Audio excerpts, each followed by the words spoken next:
We move into our Taizé this morning as we follow the bell inward.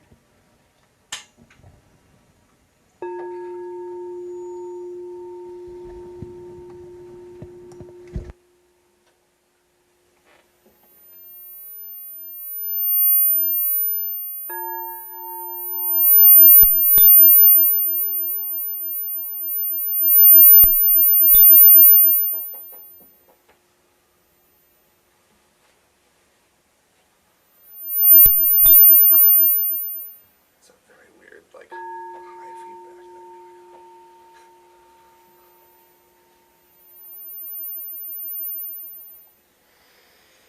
Please let my words speak for you as I bring myself into this one precious moment, letting go of anything that has come before and anything that will be coming after. There is one source of all that I see, hear, touch, do, smell. And I am, and each one here is, a perfect manifestation of that source. All things happen within that one mind. And so with deep gratitude, I say thank you for the rain, knowing that we will be happy to have it this summer. Deep gratitude for the springtime temperatures that I know are coming up. Deep gratitude for the presence of each one here, because I always love being with my family. And so I open my heart, I open my soul, and I open my mind as I prepare to listen and take in Reverend Diana's words of wisdom. And I take the next step on my journey, knowing that even as I speak my words, they are coming into fruition with deep beauty. I say thank you, Father, Mother, God, and so it is. Amen.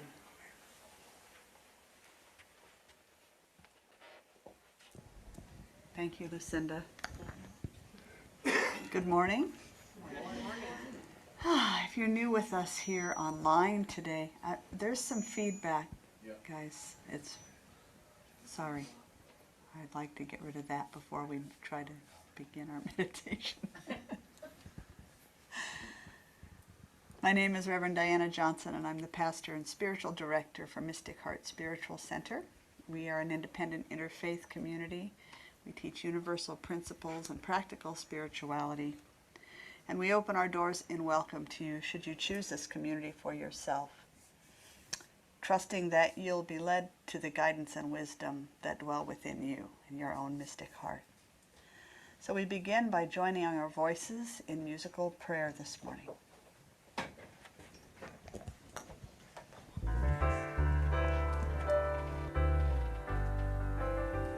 Welcome home to your mystic heart.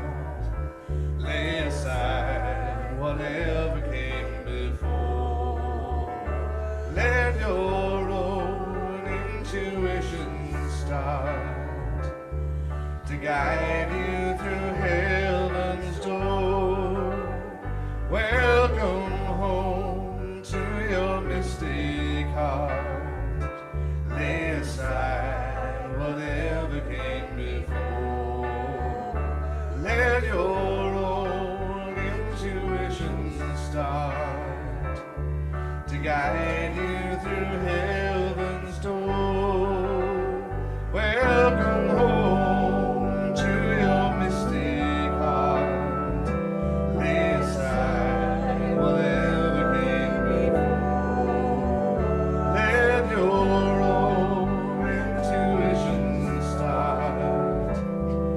guide you through heaven's door. To guide you through heaven's door.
grounded in a deep sense of gratitude for the many gifts of this day, let's settle into a moment of stillness,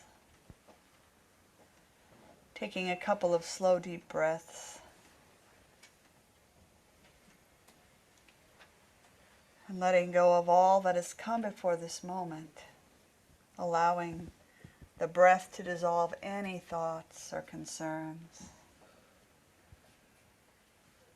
relaxing the body,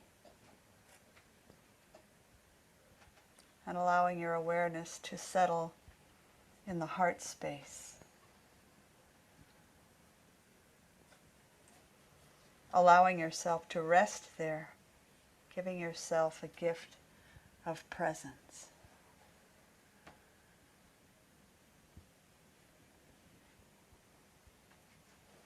Feeling content in this moment as you ground yourself in the here and now. Becoming peaceful as we breathe together. Sensing how the breath connects us to everything and everyone. All humans, all creatures. The plant life, the rocks and the sand, every drop of water, and then lifting ourselves, our view above the earth, the stars, the planets, and out from there to infinity. All that exists, no matter how large or how small, is an intricate and irreplaceable part of the one life. Take a moment to feel the breath connecting all that is.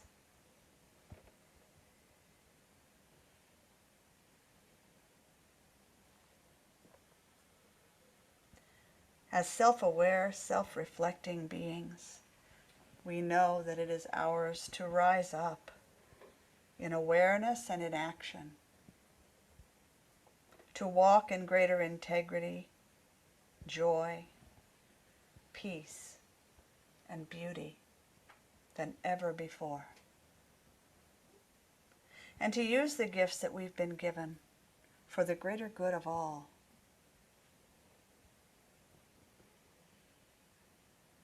It is time to use our discerning minds to choose and create harmony so that wholeness might be revealed. It is time to use our power of imagination consciously, allowing it to lead us to action in creating the world we want to leave our children. And it is time that we honor the journey we are here to make, the journey that we call life. In every world tradition, we find stories of people called to explore places and people that are unfamiliar, to journey into the unknown.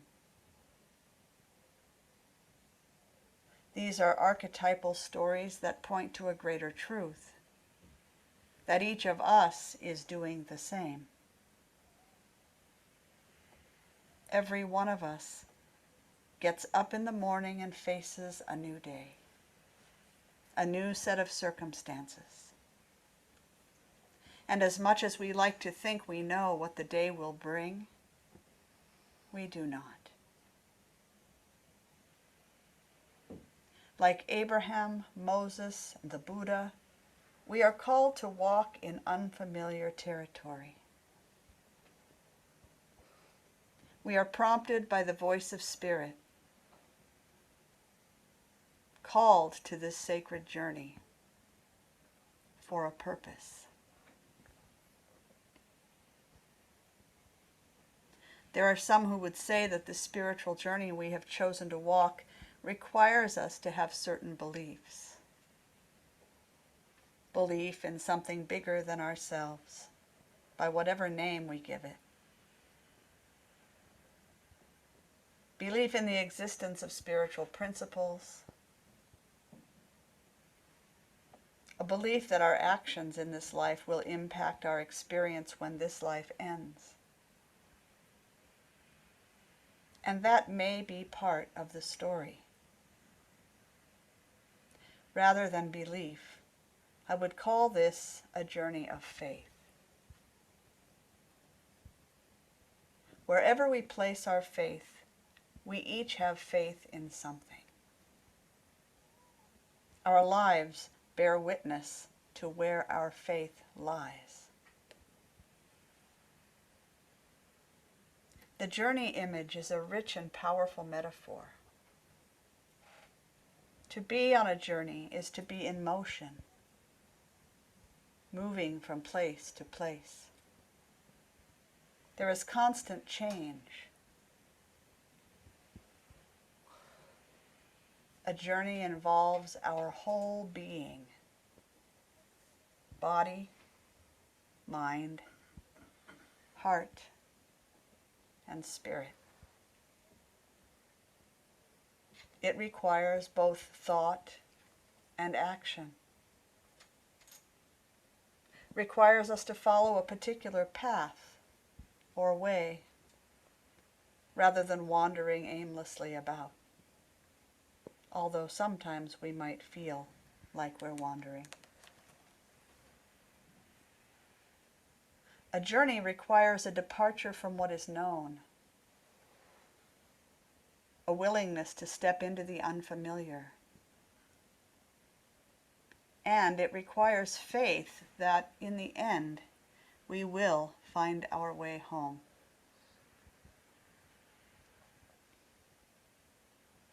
The word faith, from either the Hebrew or the Aramaic, contains three facets, three ways of relating to God and to one another.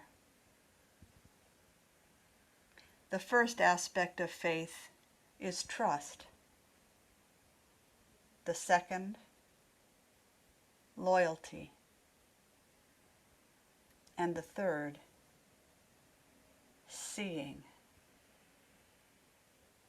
Trust, loyalty, and seeing. To gain clarity, we can consider opposites. Seen through this lens, doubt is not the opposite of faith. Rather, the trust aspect of faith is opposite anxiety. We can judge our level of trust by the amount of anxiety we experience. When we trust in spirit or in one another, we are at peace.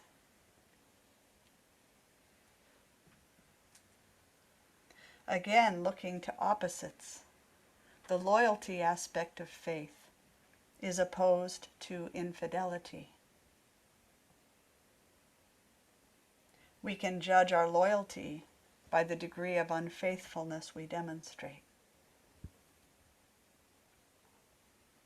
When we are devoted to a life in spirit or loyal to another being, our relationships are harmonious.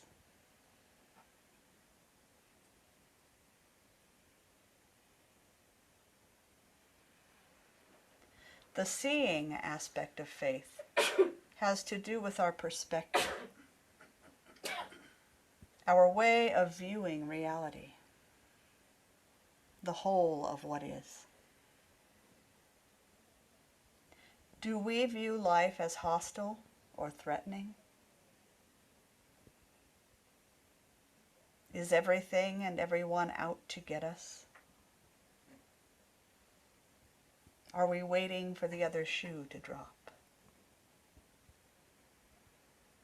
Or do we view the whole, reality, as indifferent? If either of these is our way of perceiving the world, we will likely feel the need to self-protect, to seek security. we will be focused on ourselves and our well-being. There is another way to view reality, and that is to see the whole as gracious, nourishing, and supportive of life. To see it as that which has brought us into existence and continues to nourish us. This attitude is still very much aware that the flower fades, the grass withers, and that we all eventually die. But to see reality as supportive, gracious, and nourishing creates the possibility of responding to life in a posture of trust and gratitude.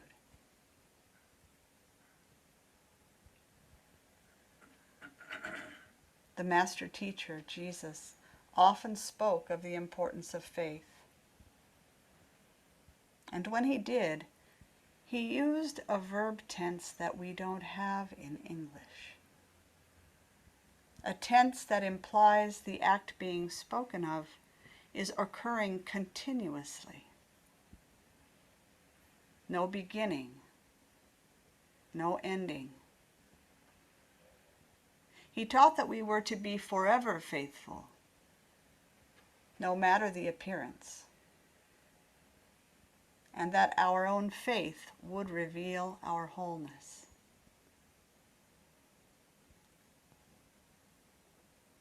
We are on a journey of faith,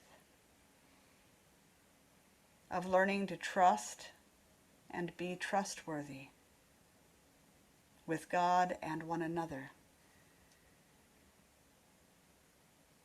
A journey of practicing loyalty and devotion for God and our fellow beings.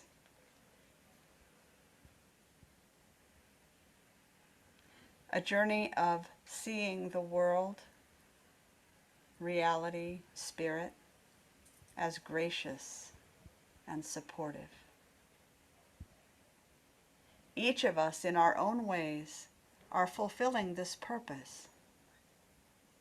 There is no wrong way to walk this journey. There are no accidents.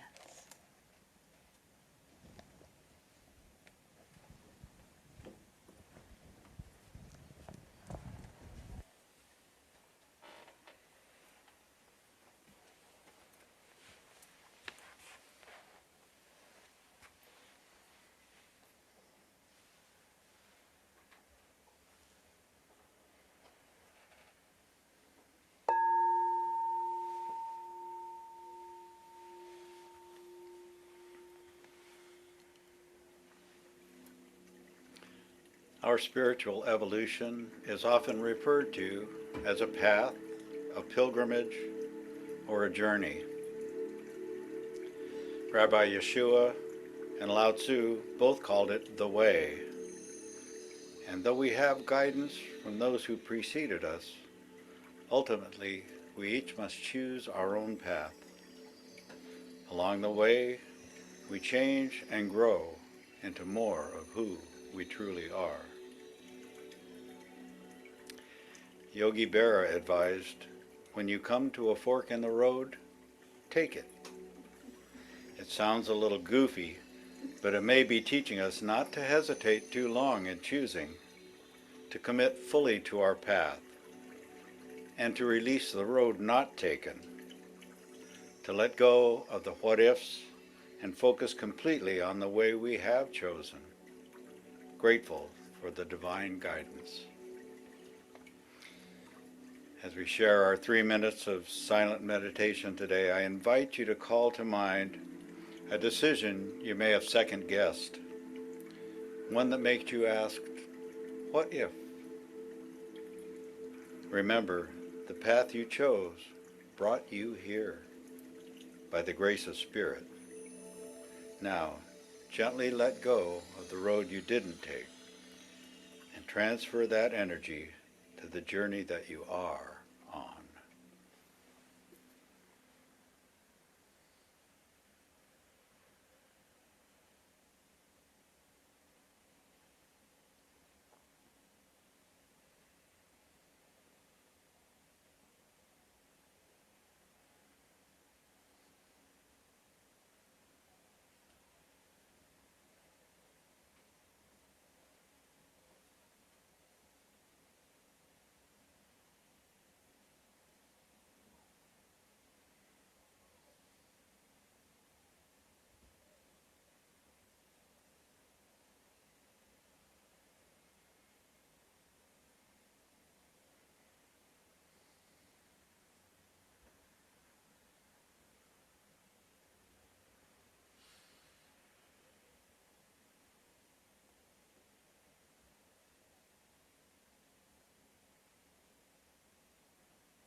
Mark Nepo wrote, "To journey without being changed is to be a nomad.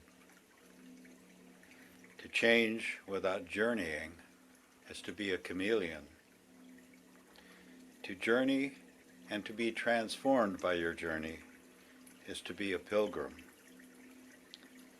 We honor the journey by accepting that our path has brought us here and that where we are is perfect.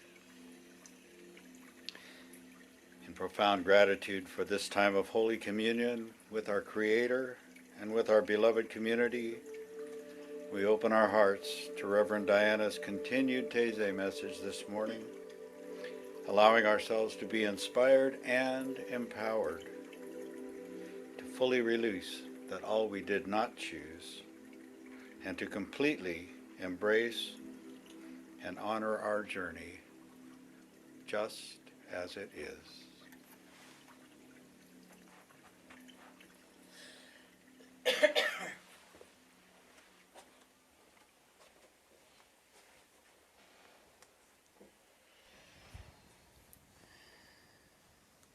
It is time that we honor the journey. What is the meaning of honor? It means to show great respect, to keep an agreement, to fulfill an obligation. Many of us are uncomfortable with that word, obligation. The Latin takes us to its original meaning, the fulfillment of a promise. And what of the journey? The journey, the sacred gift of life that we've been given. So honoring the journey means showing gratitude and great respect for this life that we've been offered, and for every step along the way. Every step along the way. It means caring for this body temple, the vehicle by which we do God's work on earth. It means keeping our agreements, fulfilling our promises with life and with one another. And it means learning to see reality as supportive, gracious, and nourishing. Each of these aspects of honoring the journey takes practice for all of us. It is no easier for me than it is for you. Each of us stumbles and hits the ground hard sometimes. Each of us gets back up and tries again. Always with more awareness, more care and understanding, and a greater capacity to love than before the fall. We gain in strength and integrity within ourselves and in our relationships. And we sense a more profound alignment with our Creator, revealing the hidden wholeness that was there all along. Join me in prayer, knowing this as the truth in your own being.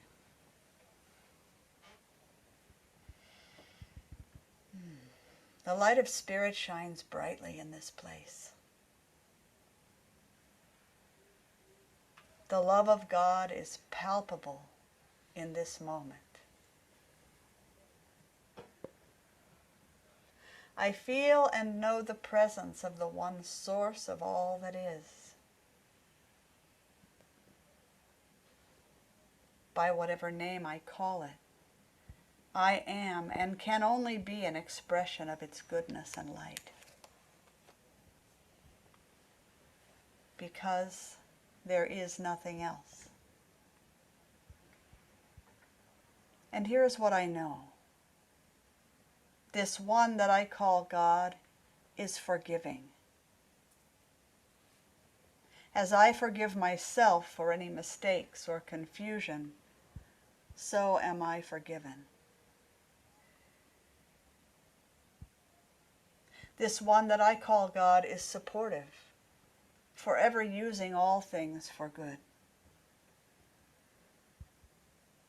This one is a gracious God, pouring an unending stream of blessings into my life. I am humbled by Spirit's generosity and self-givingness,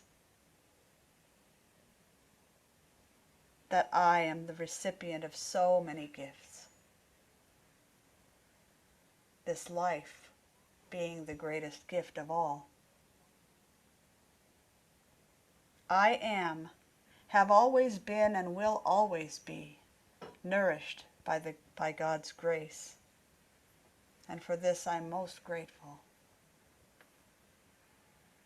No matter the circumstances that every new day brings, I hold the truth before me. My spiritual journey has nothing to do with attaining union with the divine, and everything to do with accepting the truth, that I am and have always been holy. I am and have always been whole. Enlightenment does not mean increasing the light within me, but rather accepting, knowing, and living that light into the world. And so I do. I shine the light of love and devotion into my relationships. I shine the light of integrity and deep faith into every corner of my life. I honor the journey, listening for the deep wisdom that lives within me. I find within me the humility, courage, and strength to walk in truth. Thank you, Spirit, for this day and for blessings too numerous to name. Those gifts that we would call beautiful, graceful, easy, and those that challenge me to grow in character, to grow in resilience and faith and love. I walk in reverence and gratitude for your masterful creation and for your powerful presence and guidance in my life. And so in this moment, laying it on the altar of my heart, I rest, knowing that my prayer is answered before it is spoken. And so it is.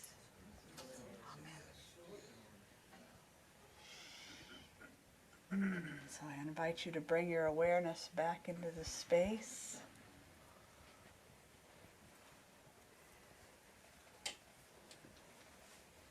Allow your gaze to just take in whatever is here for you.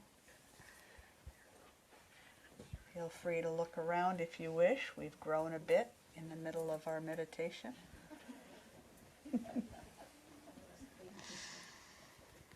This is your spiritual family, or at least part of it, one of your support systems. So good to have you all here, even with the rain going this morning. Rain. We love the rain. I hear people complaining already about more rain, and I think how quickly we forget drought and fire and all of those things. It's like, it's rain. It washes the pollen out of the air. So as we close our Taizé this morning, we offer an opportunity for you to share of your financial good with this community, should you choose to do so. And if you're online with us today, you can go to mysticheart.org, where you'll find a donate button and a mailing address. We thank you in advance for any and all of your gifts, not just your treasure, but your time, your love, your skills that you offer on our behalf, all of it, the food that feeds us after service. Amen. So as we do allow this time this morning, as a way of remembering our vision for a love-soaked world, which we'll do in the second half, but some folks don't hang out for that, we have a song to remind us this morning.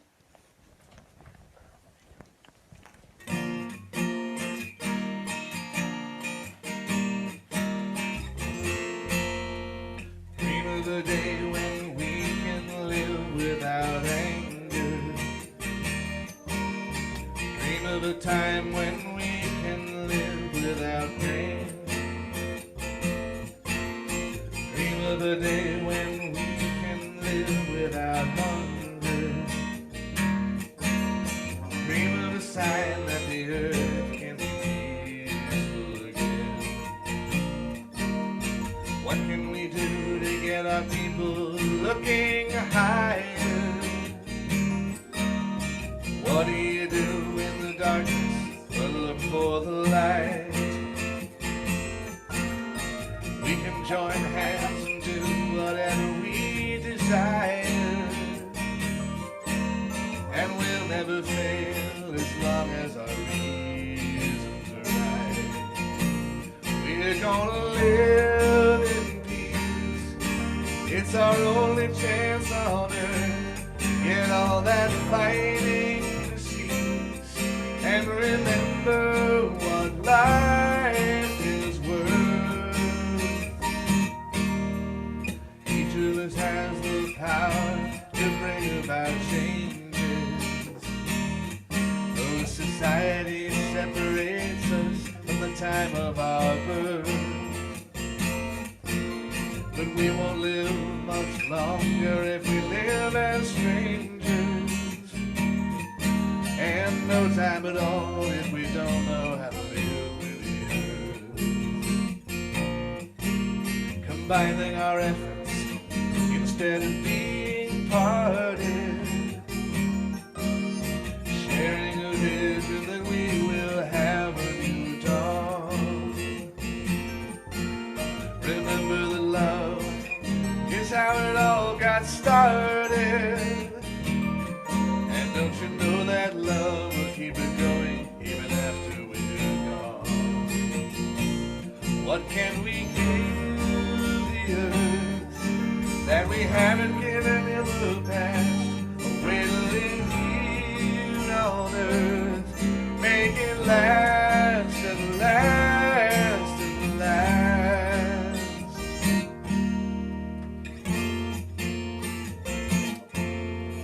Dream of a day when we can live in communion. Dream of a time when we can live without fear. Awaken a way to get us all working together, and know that the time when the earth can be peaceful is near. Know that our thoughts and our actions are honest and clear. Know that the people of earth will be safe from all fear. Know that the time when the earth can be peaceful is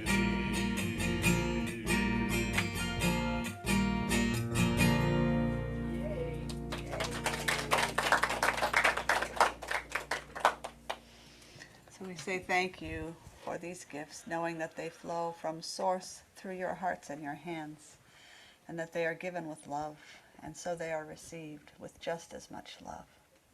And so it is.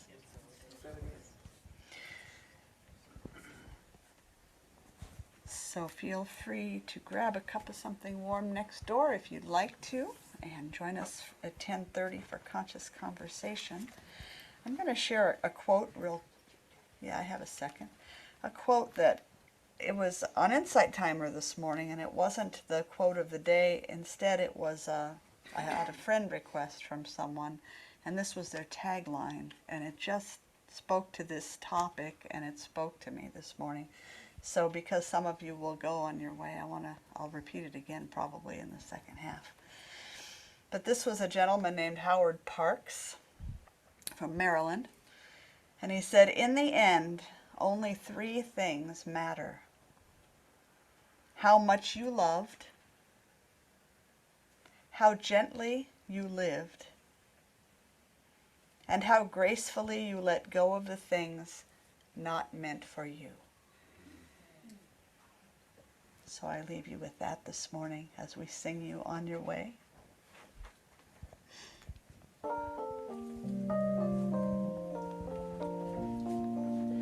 May your soul always find what it's looking for.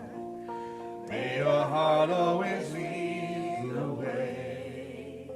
May you live in peace and harmony. And may love always fill your day. May your path be strewn with happiness. May success find you everywhere. May you always embrace compassion and grace. And may God always answer your prayer. May your soul always find what it's looking for. May your heart always lead the way. May you live in peace and harmony. And may love always fill your day. May your path be strewn with happiness. May success find you everywhere. May you always embrace compassion and grace. And may God always answer your prayer. May you always embrace compassion and grace. And may God always answer your prayer.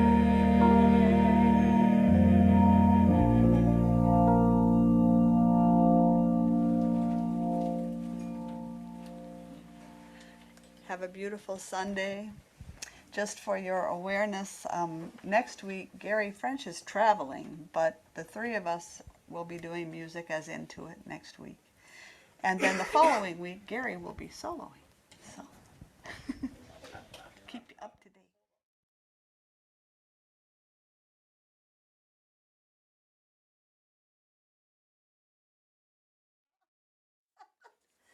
Right. Good morning. Morning. Good morning. Please let my words speak for you.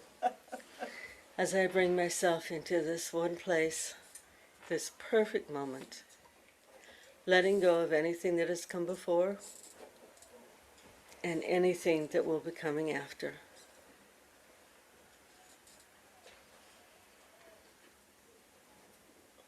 With a heart deeply filled with gratitude, I say thank you, God, for the rain,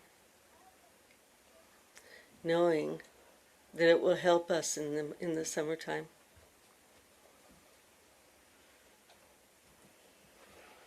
I'm deeply grateful for each person here because I get to spend time with my family.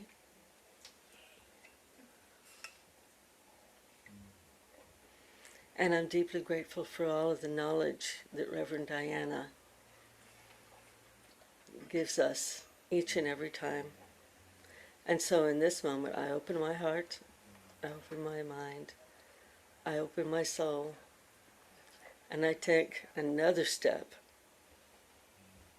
on my life's journey with deep gratitude, knowing that my words are already coming into fruition even as I speak. I say thank you, Father, Mother, God, and so it is. So it is. Amen. Thank you, Lucinda, for that beautiful opening. Good morning, everybody. If you are new with us here online today, my name is Reverend Diana Johnson. I'm the pastor and spiritual director for Mystic Heart Spiritual Center.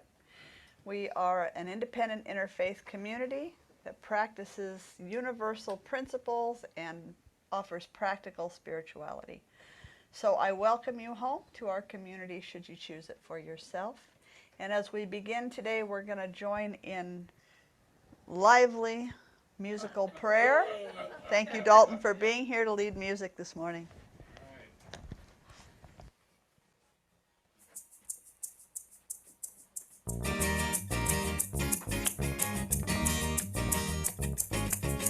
Welcome to the Mystic Heart. Join the celebration. Raise your voice and sing your part. Make this affirmation. Spirits made us family with loving hearts to share. And together we are joyfully practicing the possible through prayer. Because anything is possible through Welcome to the Mystic Heart.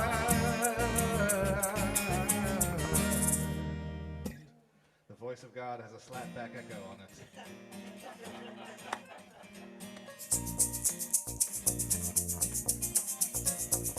Everybody, get up on your feet. Feel the light in everybody you meet. Everybody, get up on your feet now. Feel the light in everybody you meet. Let us be reminded of who we've come to be. We are love, we are one big family. Yeah, yeah, yeah, yeah, yeah, yeah. Yeah, yeah. Now let us make a joyful sound, 'cause here we stand on holy ground. Let us make a joyful sound, here we stand on holy ground. Let us make a joyful sound, yeah, yeah, yeah. Everybody, get up on your feet. See the light in everybody you meet. Yeah, yeah, yeah, yeah, yeah, yeah, yeah. Yeah, yeah. You got one more. You better be ready to sing along now.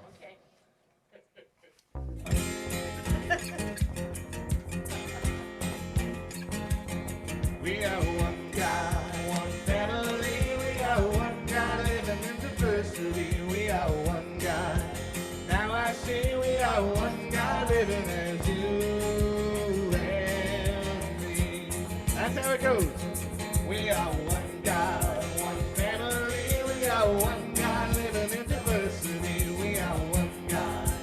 Now I see we are one God, living as you and me. Oh, one God. Oh, one God. Oh, one God. We are one God, one family. We are one God, living in diversity. We are one God. Now I see we are one God, living as you and me. Same part. Oh, one God. Oh, one God. Oh, one God. Oh, one God. Oh, one God. Oh, one God. Oh, one God. Sing with me now. We are one God, one family. We are one God, living in diversity. We are one God. Now I see we are one God, living as you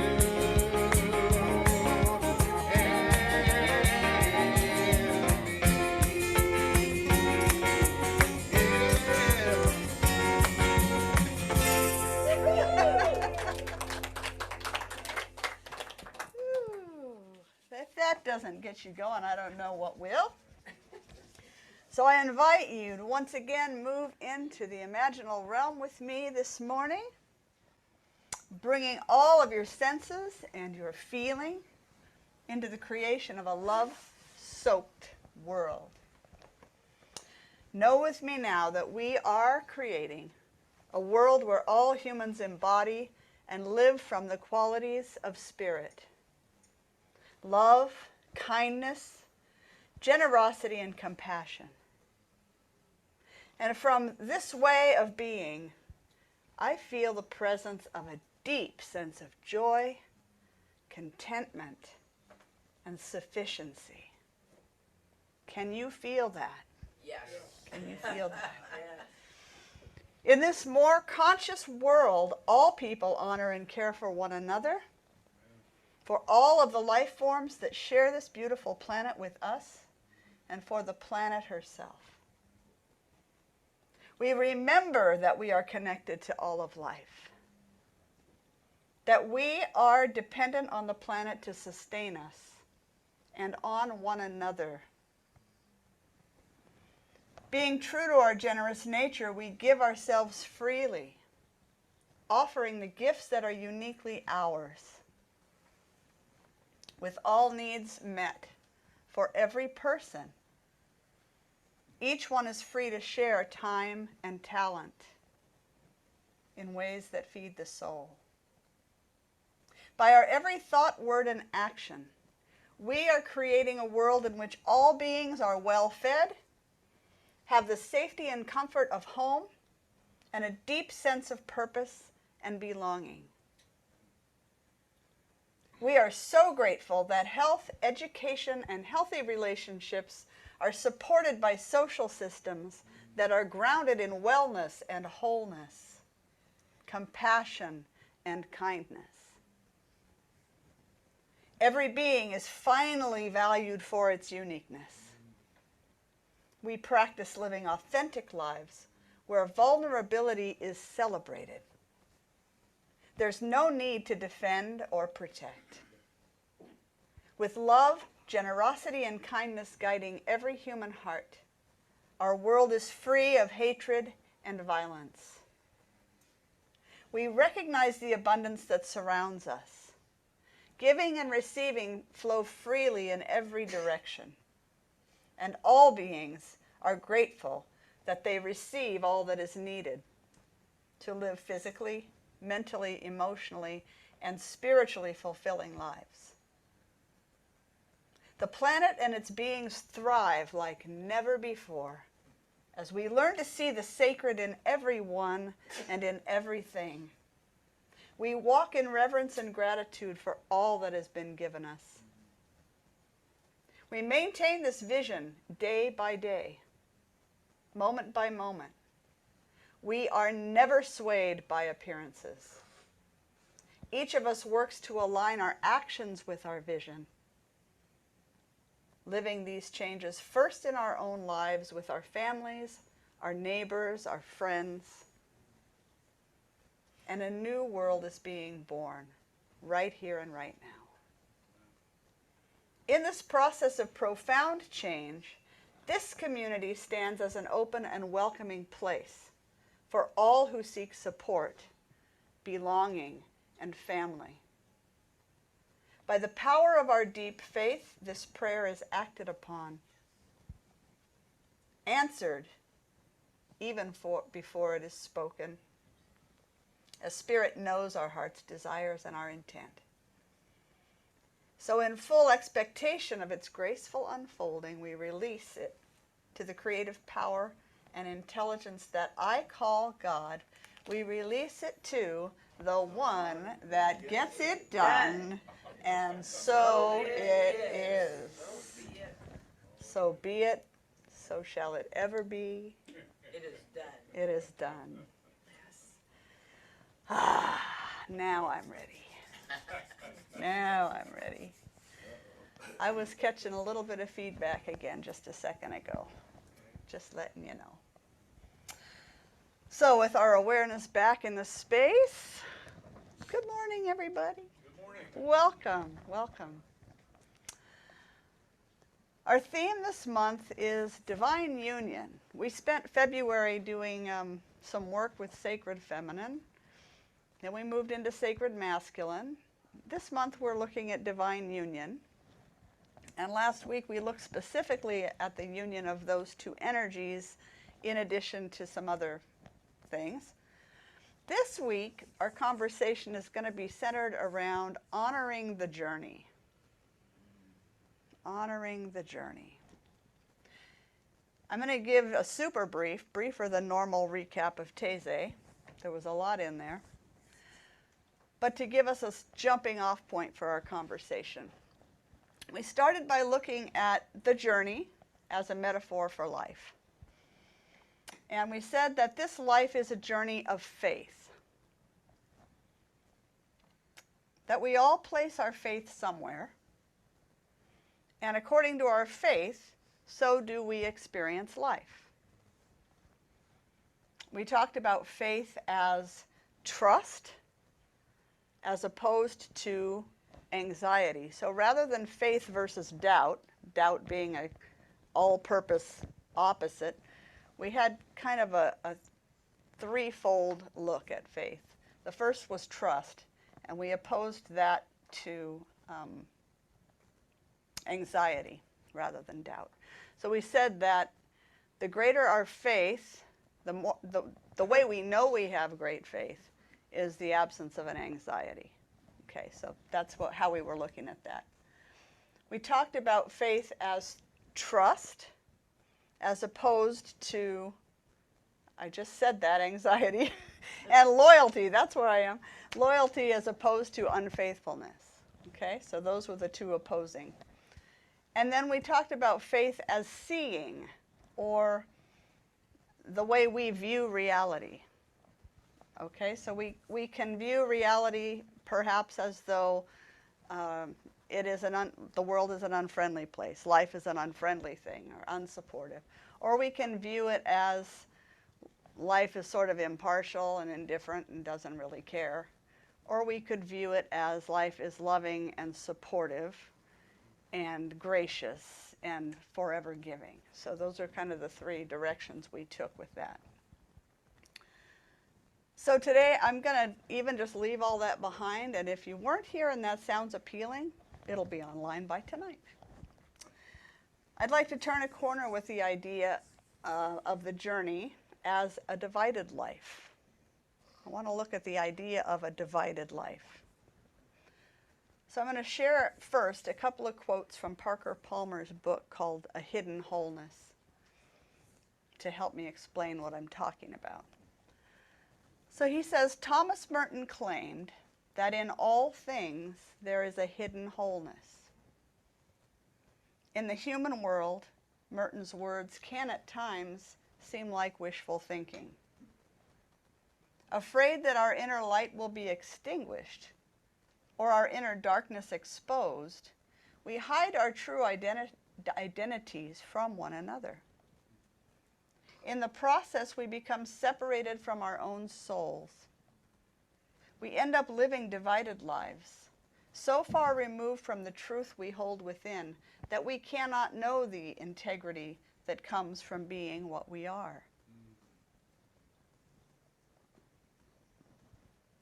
So we long to feel our wholeness. We all long to feel our wholeness.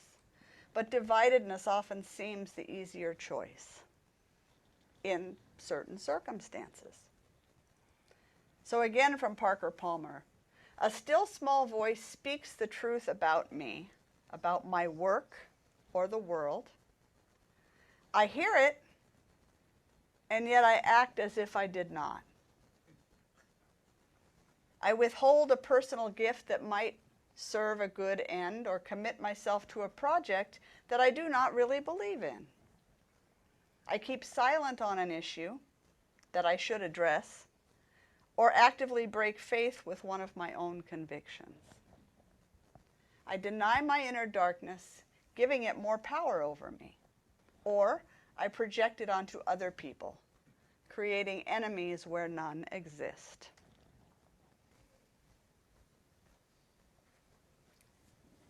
So let's begin by putting this into our own words. What does living a divided life look like, feel like in your life? Where do you see it in your world? Where do you experience it within yourself? First and foremost, a lack of authenticity. Okay, a lack of authenticity. What do you mean by authenticity?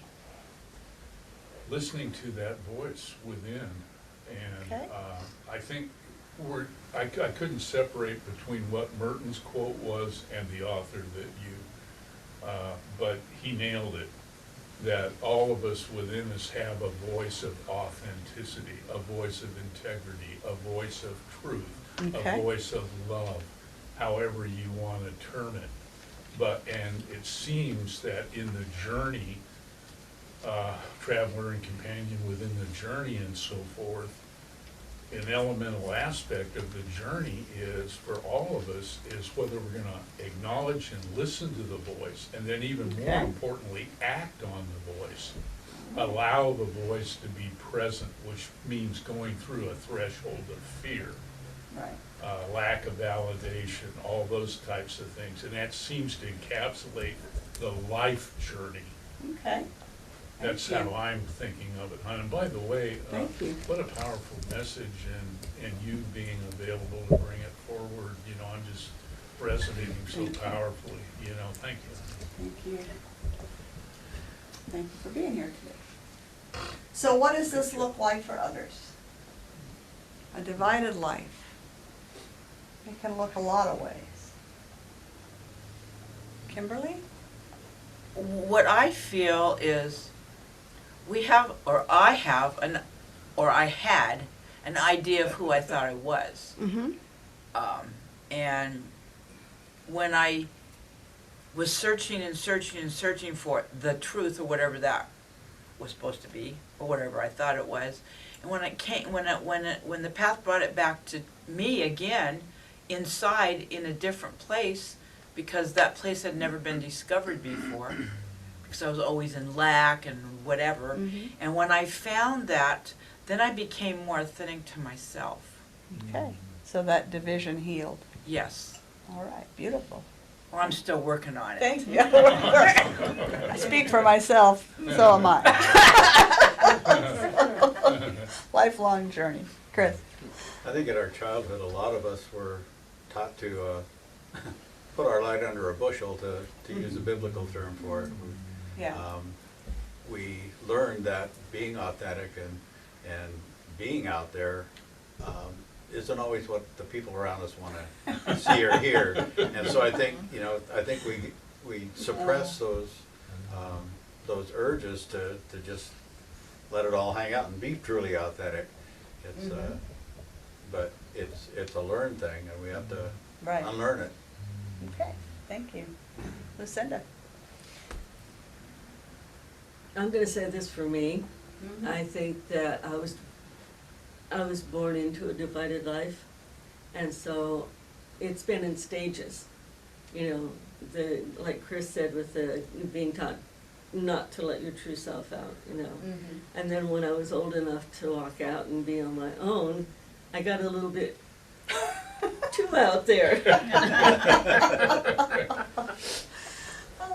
And so, you know, it's been a journey since then of reining it in and keeping those parts of myself that I'm okay with being wild in, and letting go of those places that don't feel authentic to me, Right.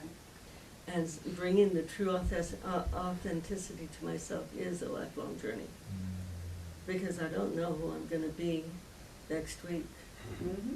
or next month. That's true. I'm working on who I am right now. Right now, present moment, this is me. Yeah. Thank you. Mhm. Chris?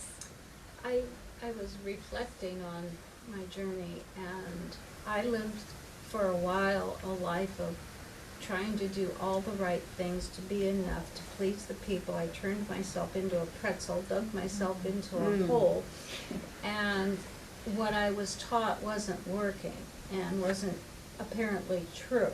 And so my journey's been to undo all of that kind of false belief, to really allow myself to be who I am, and I find internally I'm more at peace. Beautiful. So what we're taught doesn't turn out to be true for us.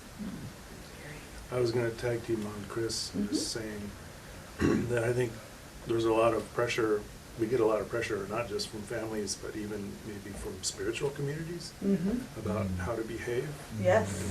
and how to be and what your role is. And that can happen from a pretty early age or at a very impressionable time in your life. And so basically you end up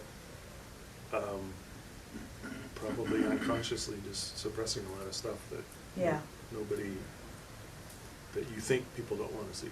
Right. And so, Yeah, so yes, families, but spiritual communities can be a really powerful influence that lead us to lead a more divided life. Yeah, Jane. You know, divided, I guess, for me at the moment is coming up as like a compartmentalized life that it seems like Okay. our modern times are. Uh-huh. And how those even lay the groundwork to be able to put on a persona. So if we're closer knit, like my family, we're hard on each other. Uh-huh. But a new person comes in, the kids will do whatever a new person asks. Right. You know, how'd you get them to do that? It's this thing that I feel like by spending countless hours together, we see right through everything I've ever said, and they see right back. Yeah, So the persona is impossible. right. They see me at my worst and vice versa.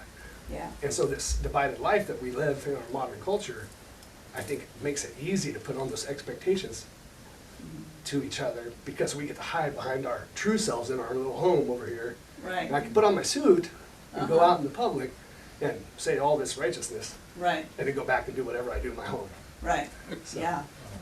That's a good example of a very divided life. Yeah, yeah. And it happens all too often.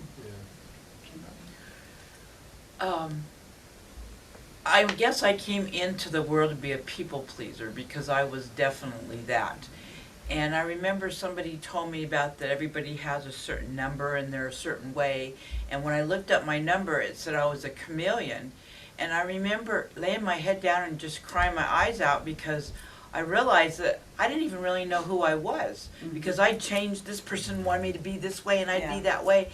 And I really, for most of my life, didn't have any idea who Kimberly was. Yeah. In fact, I didn't know who Kim was. When I got on this path, I changed my name to Kimberly because this is a new revised version of who I was. Uh-huh. And I don't even recognize Kim anymore.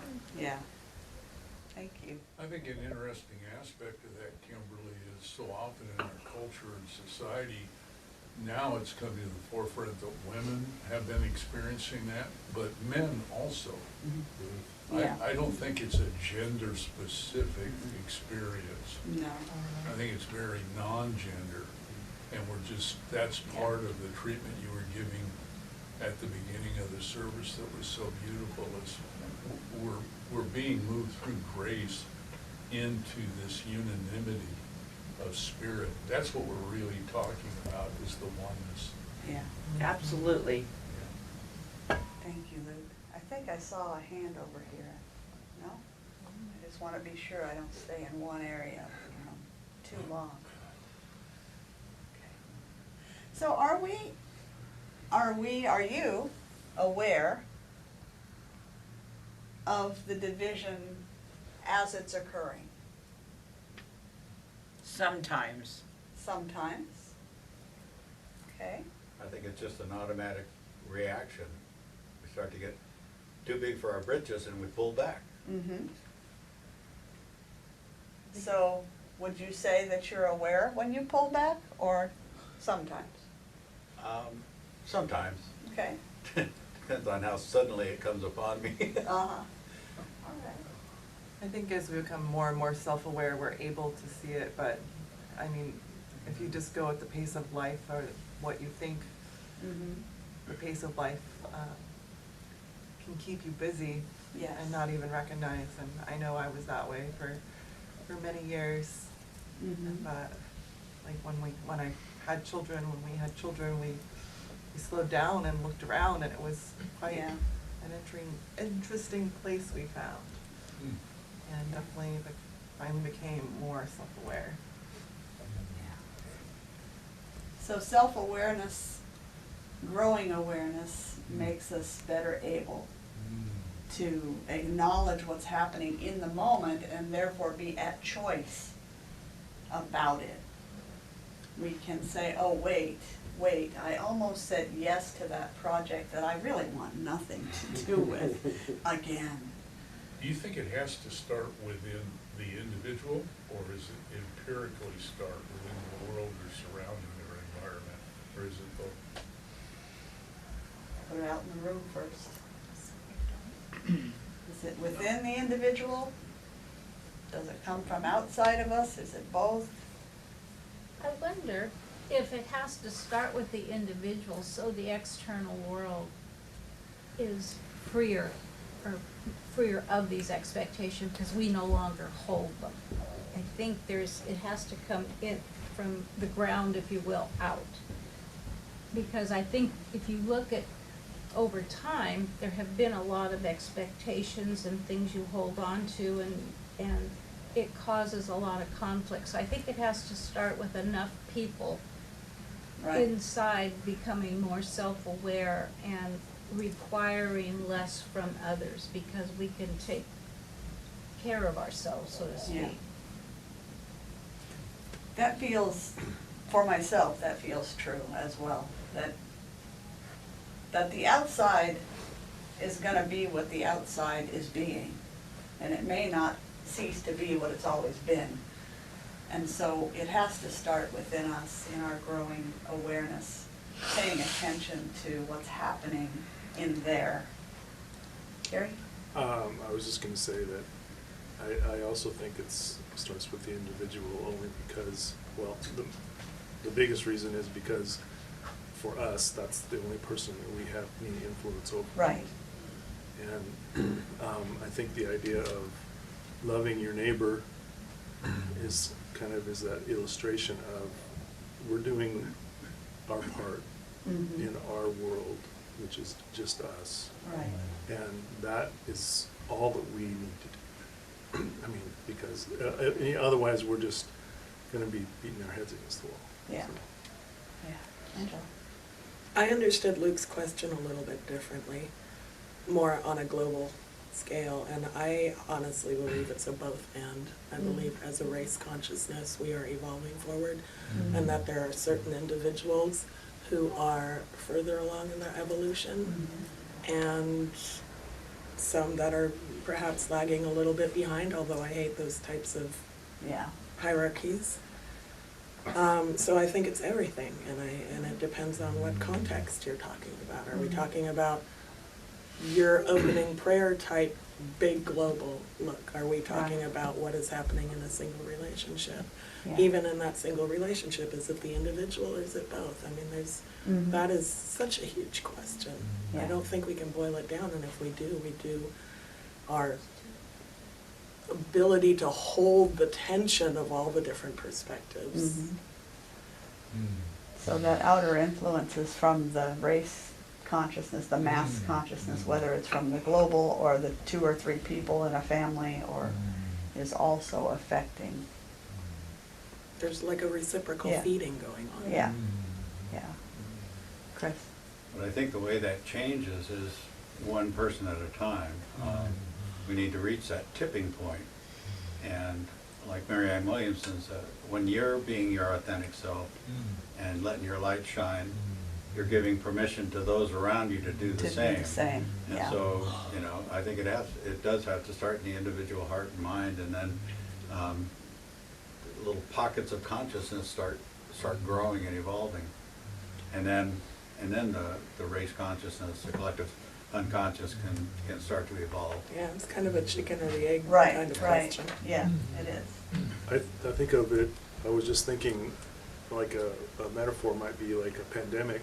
Mhm. We just Might went be. through that. So it's like, well, there's, each person is infected in some way, but that influences everyone around them. Right. And so that kind of moves out, and there's, like Chris said, there's a tipping point where now everybody's immune, enough people are immune where it doesn't happen anymore, or Right.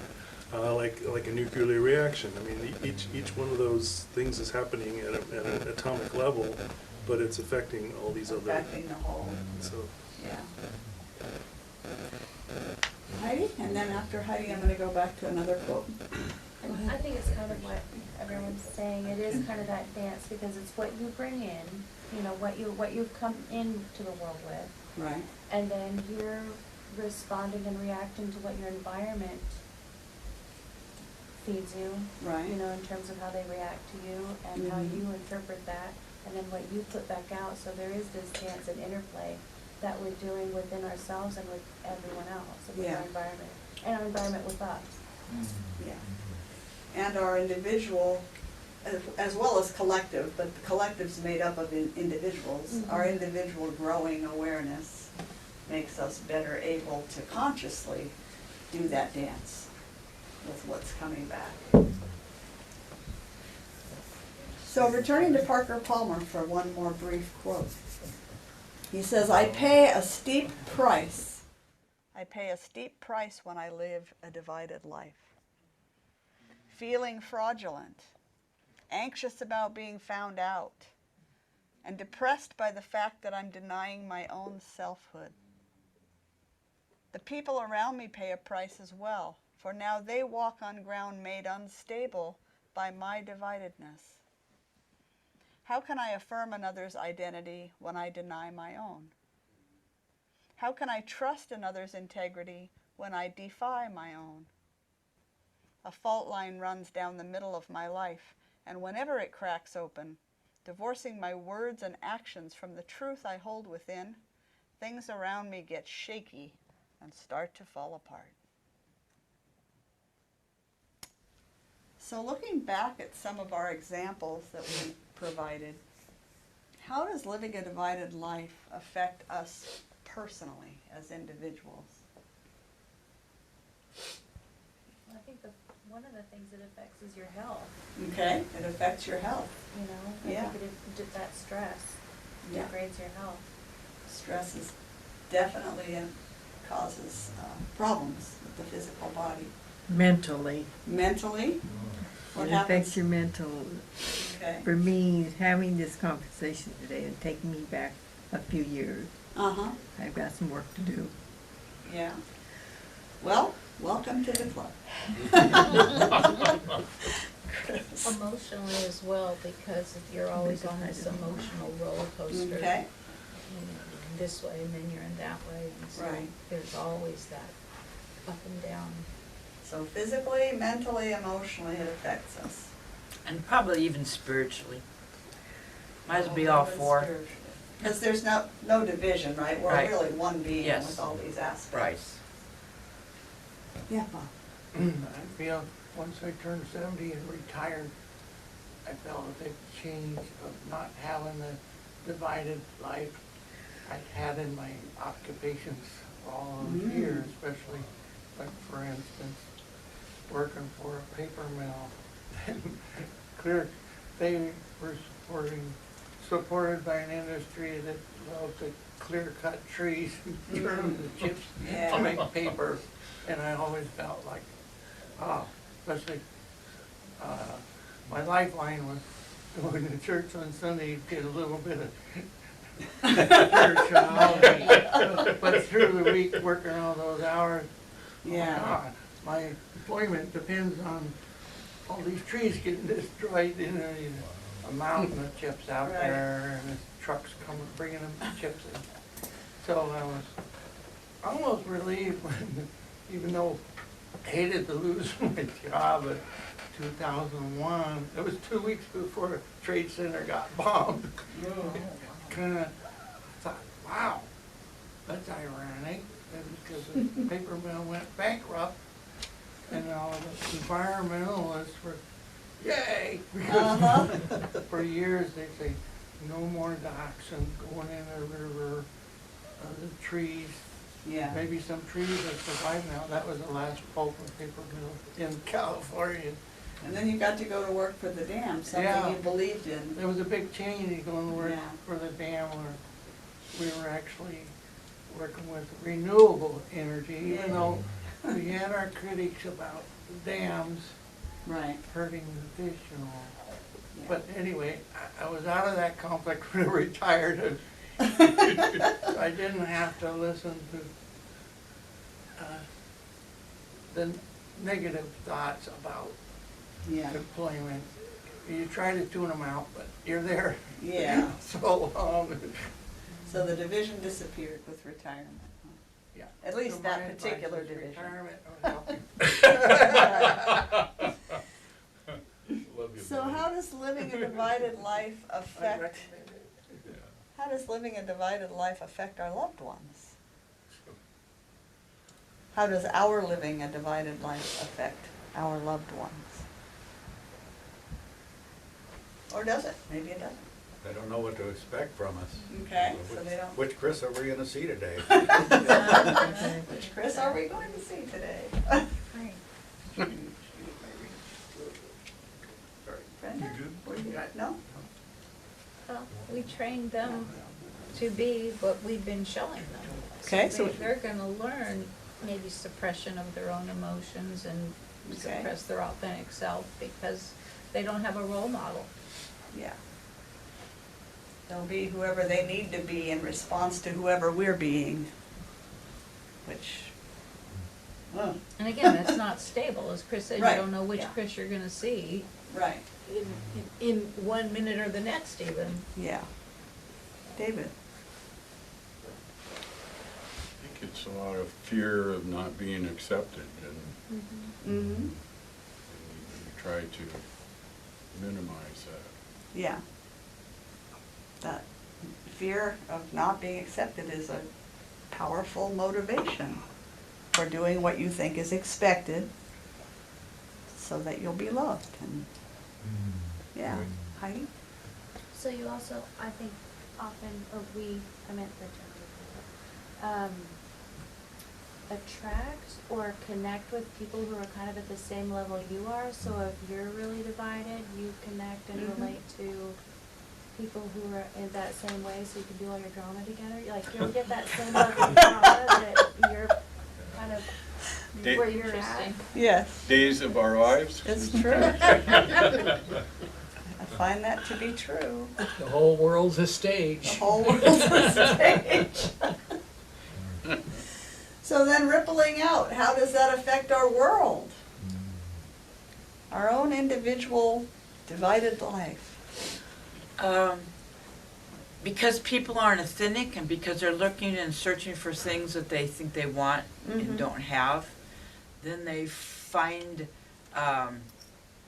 relief in a bottle of booze or food or drugs or whatever to fill this hole, because we all have a hole that needs to be filled, and we can fill it with God, we can fill it with love, we can fill it with booze, we can fill it with whatever, and we're not even our authentic self, because what we're doing is covering that emptiness we feel because we haven't found out who we truly are.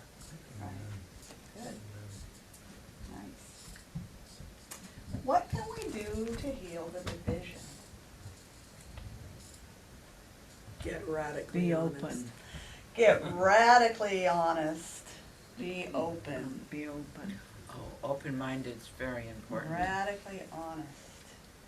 And that radical acceptance at the same Radical, time. okay, a radical acceptance of ourselves And others. first and others. Maintaining our awareness. Maintaining our awareness. I think it's sometimes our limited acceptance of others being who their authentic self that makes us afraid to be our authentic self. Okay? So, so on that, be brave. Be Be brave. brave enough to Yeah. be yourself. Yeah. Kind of like a Takes hero's journey. Yeah. Takes courage to be radically honest. It takes a great deal of courage Patience. and patience. Yeah. Standing naked in front of somebody is unreal, you know. Like, That's here's right. who I am. Yeah. You can get arrested for that. That's why we hide ourselves, right? Depends where you're exposed. Lucinda? Being willing to listen to the interior voice and change. Being willing to listen to the interior voice and change. And truly Truly accept change. What I've realized in my life is I keep working on Kimberly and forgiving people and forgiving myself. And along the way, new people have come into my life that are on the same, like here, this church, and my family and my friends. And all the ones that don't really resonate with that, they're gone. They fall I didn't away. even have to stay out of my life. They just poof, they're gone. Right. So that instead of going, oh man, they don't like me anymore, you should go, yay! and wish them well and bless them. Right. Because you're definitely not on the same place. Right. Yeah, and that happens on its own if you let it. Yeah. This is a good place to plug in. I was going to use this quote at the end, but I'm going to plug it in now because it fits perfectly with this. This was, if you were here in the first service, you've heard this once, but I was listening to Insight Timer this morning, or going through Insight Timer for my timer this morning, and there was a friend request from someone in Maryland. His name was Howard Parks, and he had a tagline on his picture that really grabbed me. So I'm going to share it with you. He says, in the end, only 3 things matter. How much you loved, how gently you lived, and how gracefully you let go of the things not meant for you. So how gracefully do we say, I have shifted, I am new, I am changed, and naturally as a result, circumstances, jobs, people, whatever are falling away. How gracefully can I allow that to happen? Ways of being are gracefully falling away. Can I let that happen? Or am I going to try to get it back? Am I going to, dance the dance of confusion? Am I just going to breathe and let go?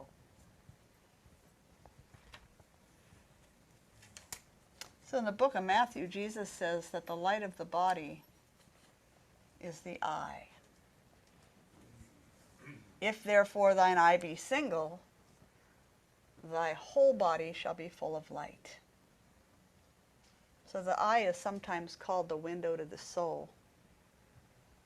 If thine eye is single.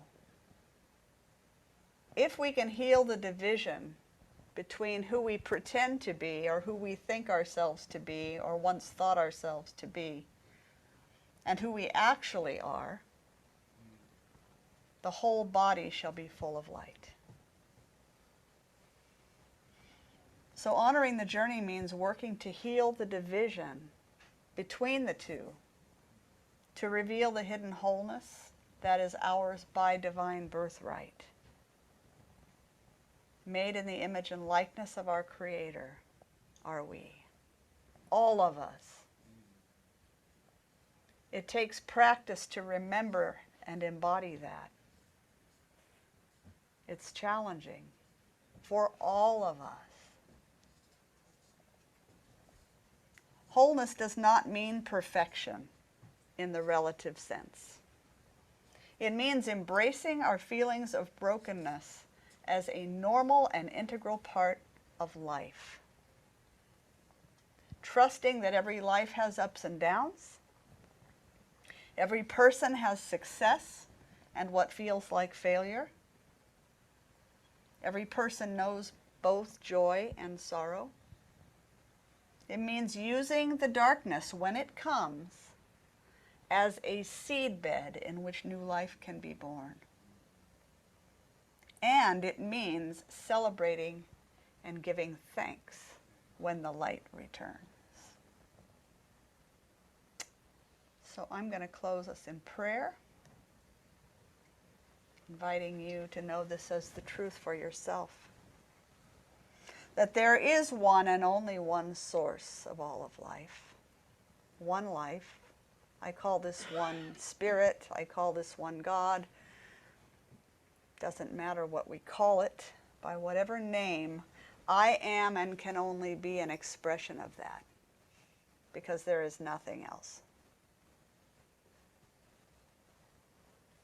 I can and only be an expression of perfection and light. There can be no division in the one, and so there is no division in me.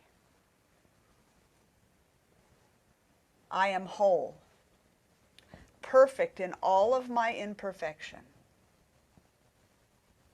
I am a complete and intentional expression of God, just as I am, and just as I am not. I allow the truth of this message to permeate every part of my being. I am whole. My spiritual journey has nothing to do with attaining union with the divine or repairing what is broken in me. There is nothing broken. There is nothing missing. There is nothing I need to get or to gain to become whole. My spiritual journey has everything to do with accepting the truth. I am and have always been holy. Great Spirit has spoken, "You are my child in whom I am well pleased." Who am I to doubt? I accept this as true and allow it to be enough. I do my part to embody this truth and to shine it into every corner of my life. I shine the light of love and compassion into my relationships. I shine the light of generosity to those who need a helping hand. And by shining my light, I leave the world a little bit more beautiful than I found it. I dedicate myself to this journey of faith. I am guided by the deep wisdom that lives within me. I find within me the courage and strength that it takes to walk in truth. Thank you, Spirit, for this day and for blessings too numerous to name. Those gifts that I would call beautiful and graceful and peaceful and easy. And those that challenge me to grow in character, in resilience, in faith, and in integrity. I walk in wonder, in reverence, in deep humility and gratitude for your masterful creation, and for your powerful presence, wisdom, and guidance in my life. Thankful for all of it, I rest, knowing that my prayer is answered even before it is spoken. And together we powerfully affirm this by saying, "And so it is." Play ball. Amen. Love you, Diana. Love you, Luke.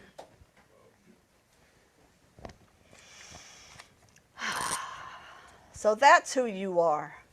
Yes! Did you know? I am light. Did you know?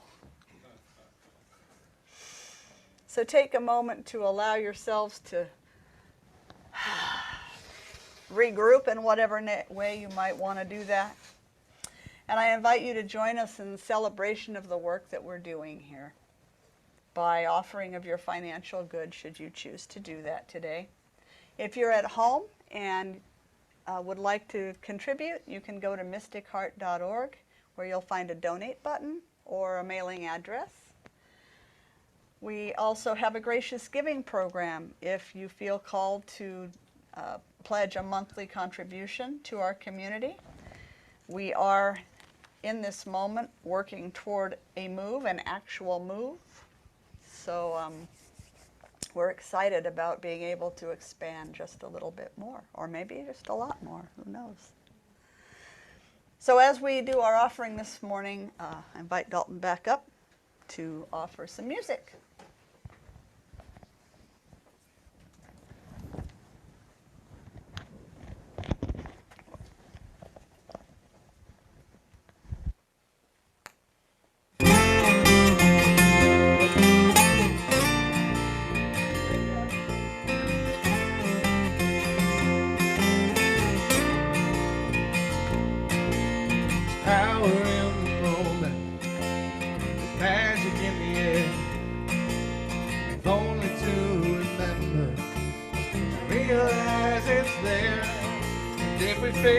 fear that shields us, keeps us far apart.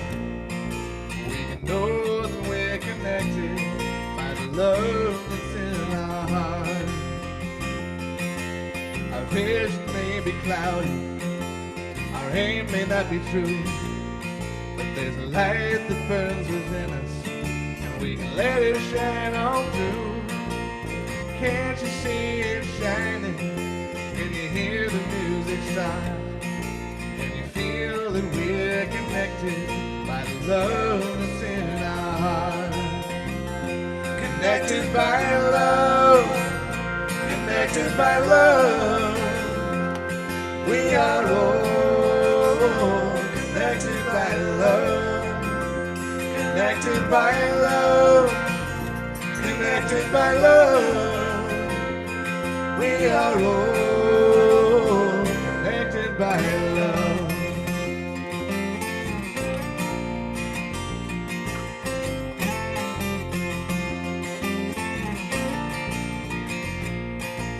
There's power in the moment, doors are open wide, and now we are becoming the truth we know inside. They may say that we're just dreaming, but we're dreaming who we are. And yes, we are connected by the love that's in our hearts. Connected by love, connected by love. We are all connected by love, connected by love, connected by love. We are all connected by love. Emerging from our suspicion, rising above our pain, touching the place that heals us. So different and yet somehow the same. Connected by love, connected by love. We are all connected by love, connected by love, connected by love. We are all connected by love. We are all connected by love. We are all connected by love.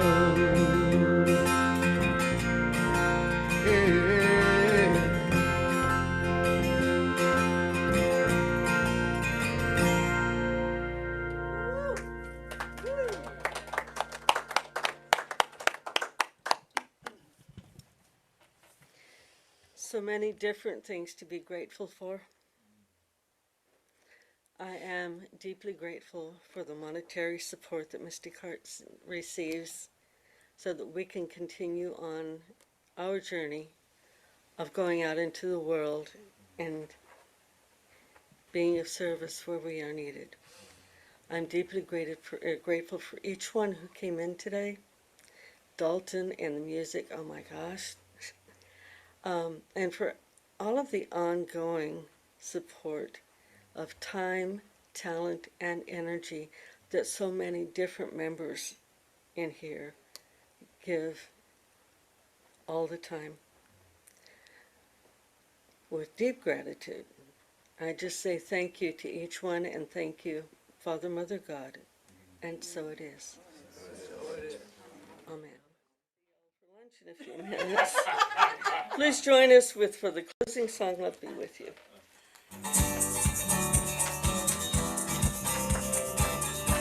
Yeah, clap your hands. All together, hand in hand, we see the light, we take a stand, and we are changing. A whole new life for you and me. We take your past and set it free, and share this blessing. Love me with you, each and full of you, fear for you, breathe it in, truth come to you, make us love to you, let joy renew you, till we meet again. Love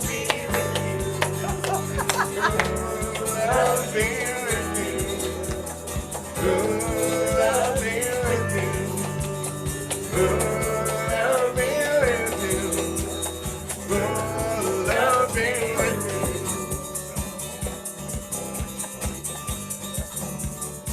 Like that double time thing. All together hand in hand, see the light, we take a stand. We are changing. A whole new life for you and me. Take your past and set it free. Share this blessing. Love me with you. Peace and for you. Spirit lift you. Bring it in. Truth come through you. Make us love to you. Let joy be you until we meet again. Love me with you. Ooh, love me with you. Ooh, love me with you. Ooh, love me with you. Ooh, love me with you. Ooh, love me with you. Ooh, love me with you. Ooh, love me with you. Now bring it in. Love me with you. Woo-hoo! Have a beautiful Sunday.